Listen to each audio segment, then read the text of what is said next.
ഇന്നൊരു സംഭവം നടന്നു കേട്ടോ. ഞങ്ങളുടെ ഒരു വീടിൻ്റെ നികുതി അടയ്ക്കാൻ വേണ്ടിയിട്ട് കൊല്ലങ്ങളായിട്ട് ഞങ്ങൾ അടയ്ക്കാൻ കുറച്ചൊരു വീടിന് ചെറിയ വിഷയങ്ങളൊക്കെ ഉള്ളതുകൊണ്ട് പ്ലാൻ ഉണ്ടായിരുന്നില്ല. ഞങ്ങളുടെ വീടിന് ചെറിയ ഇഷ്യൂസിൽ കിടക്കുക. അത് കാരണം കെട്ടിട നികുതി അടയ്ക്കാറില്ല. കഴിഞ്ഞ പ്രാവശ്യം എൻ്റെ ഹസ്ബൻഡ് പോയ സമയത്ത് ഒരു ഏകദേശം ഒരു 6,000 സംതിങ്ങിൻ്റെ അടുത്ത് അടയ്ക്കണം. അന്നേരം അതെന്തോ വിഷയമായിട്ടോ കയ്യിൽ ക്യാഷ് ഇല്ലാഞ്ഞിട്ടോ എന്തോ ആൾ തിരിച്ചു പോകുന്നു, ഗൾഫിലേക്ക് പോവുകയും ചെയ്ത്. അപ്പോൾ ഈ പ്രാവശ്യം ഈ പ്രാവശ്യം നമ്മളുടെ കെട്ടിട നികുതിയൊക്കെ നിർബന്ധമായിട്ട് അടയ്ക്കണം എന്നുള്ളൊരു റൂൾ വന്നിട്ടുണ്ടല്ലോ. അപ്പോൾ എൻ്റെ അടുത്ത് ഹസ്ബൻഡ് വിളിച്ച് പറഞ്ഞ് എന്തായാലും പെട്ടെന്ന് അടയ്ക്കണമെന്ന്. ഈ 8-9 കൊല്ലമായിട്ട് അടയ്ക്കാതിരിക്കുന്ന നികുതി ഞങ്ങളുടെ വീട് പഴയത് പൊളിച്ചിട്ട് പുതിയതുണ്ടാക്കിയതാണ്. അപ്പോൾ പുതിയ വീടിന് നമ്പറുമില്ല. അങ്ങനെ നികുതി അടയ്ക്കാൻ യാതൊരു രക്ഷയില്ല.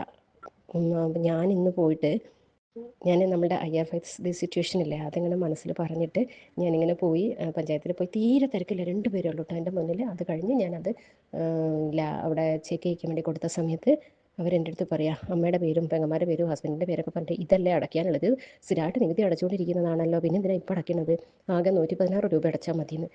കഴിഞ്ഞ പ്രാവശ്യം ഹസ്ബൻഡ് പോയിട്ട് 7,000-ൻ്റെ അടുത്ത് അടയ്ക്കാൻ പറഞ്ഞ സംഭവം, കൊല്ലങ്ങളായിട്ട് അടയ്ക്കാഞ്ഞിട്ട് വിഷയത്തിൽ കിടക്കുന്ന സംഭവം, എനിക്കിന്ന് വെറും 116 രൂപയ്ക്ക് അടച്ച് എൻ്റെ കയ്യിൽ റെസീറ്റ് കിട്ടി.